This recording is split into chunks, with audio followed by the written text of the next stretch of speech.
On a spring day in June of 1869, you could sense the excitement in the air as a local group of the Colorado Territory's prominent farmers, fruit growers, and stockmen gathered at the courthouse in Boulder to organize the Agricultural Society.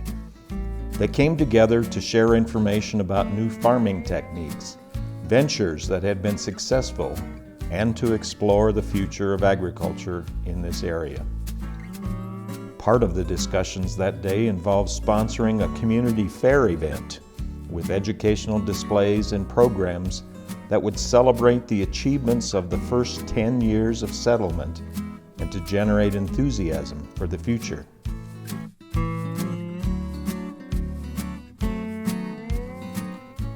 The first order of business was to elect officers for the Agriculture Society, and then to take up the topic of finding land for a fairgrounds. They settled on a 40-acre parcel east of 28th Street and south of Velmont Road in Boulder. Months later, on October 12, 1869, the first community fair event was unveiled at the new fairgrounds. There were numerous displays of flowers, vegetables, cereal grains, minerals, farm equipment, and handmade craft items. The fair concluded a 4-day run with horse and mule races around the track while a crowd of 1,500 cheered them on. Over the next few years, agriculture and mineral exhibits were the focus of interest for the fair. The area was a top grain-producing region of the state. Mountain gold veins and plains coal mines were being actively developed, and the discovery of silver on Caribou Hill enticed 3,000 hard rock miners to the high mountains west of Nederland. There was a certain freshness of interest in life and in the possibilities of mineral and agriculture development in this remote territory. Meanwhile, 12 miles northeast of the town of Boulder, a Chicago, Colorado colony was being organized. Formed in Chicago in late 1870, the colony organizers were keen on attracting families who had intentions of working hard and were willing to risk everything they had to follow the dream of a better life in the West.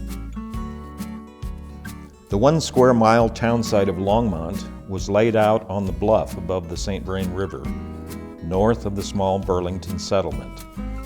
The town plat reserved blocks of land for homes, businesses, government buildings, churches, schools, and parks. The largest of the parks, called Lake Park, was identified for future community events that would be important for the new residents. Soon, the Northern Agricultural Society purchased the Lake Park property, and they and the Farmers Institute Group became natural partners for future fair-like events that would highlight the agricultural interests of the community. Through the late 1800s, agriculture production around Boulder County continued as a significant part of the economy. There remained interest among the fair organizers to capture those values at the annual fair celebration. By 1880, the county fair was facing debt.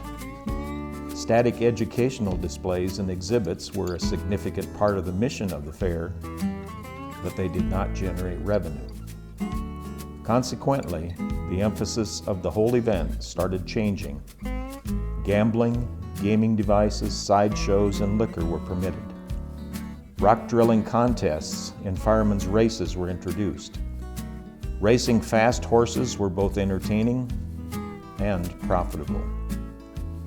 A grandstand with seating capacity for 1,000 people was built next to the racetrack to accommodate the fairgoers. The new direction toward more entertainment was not accepted by all, with some suggesting there ought to be a separate fair for those who were more interested in agriculture. In reality, annual fair-like events were already being held in Longmont's Lake Park. Longmont always coveted hosting the county fair, but the official event remained at the fairgrounds in Boulder for the time being. 1899 was a pivotal year for the county fair. After 30 years in Boulder, the fair event officially moved from Boulder to Longmont. The one-day event took place on October 5th at the driving park and featured horse racing, a livestock show, and home economics exhibits. It also was the same year the Driving Association's annual community fair in Longmont was succeeded by the Pumpkin Pie Day celebration. Sponsored by businessmen and local civic organizations, festivities for the new signature event were held at Thompson Park before the crowds headed over to the driving park for the afternoon horse races. The railroads added extra cars to bring in visitors for the celebration, and the local Empson cannery supplied canned pumpkin to hundreds of Longmont's housewives, who then baked 5,000 pies for a crowd of thousands arriving from across the Front Range. The early years of the official county fair in Longmont were marked by a steady increase in attendance and participation of many area families exhibiting their crops, livestock, and home economics handiwork. Gradually, permanent buildings replaced temporary tents at the driving park. The park property was then donated to Longmont in 1892 and later renamed Roosevelt Park. The Boulder County Fair has been rooted in agriculture since the beginning. It was the annual community event to promote farming and educational interests, to exhibit the best of what is grown, to exchange ideas with neighbors, and to have fun. In 1902, a school principal in Ohio formed a Boys and Girls Club with official meetings, projects, and record-keeping requirements. This has been considered the birth of the 4-H movement in the United States. Today, the 4-H program has become the nation's largest youth development organization outside the classroom. It builds leadership skills through practical, hands-on learning experiences. 4-H livestock and general projects are in the spotlight during all the county and state fairs. In 1927, the county fair hosted 5,000 visitors during the September 5 through 8 run. There were firefighting displays, a daily stock parade in front of the new grandstands, harness racing with 52 entrants, and a high jumping horse that would jump over high hurdles, as well as an automobile. In the 1930s, many area farms were lost to foreclosure during the Great Depression. Despite the mood of the community, a smaller fair event was still held, and Pumpkin Pie Day was temporarily revived.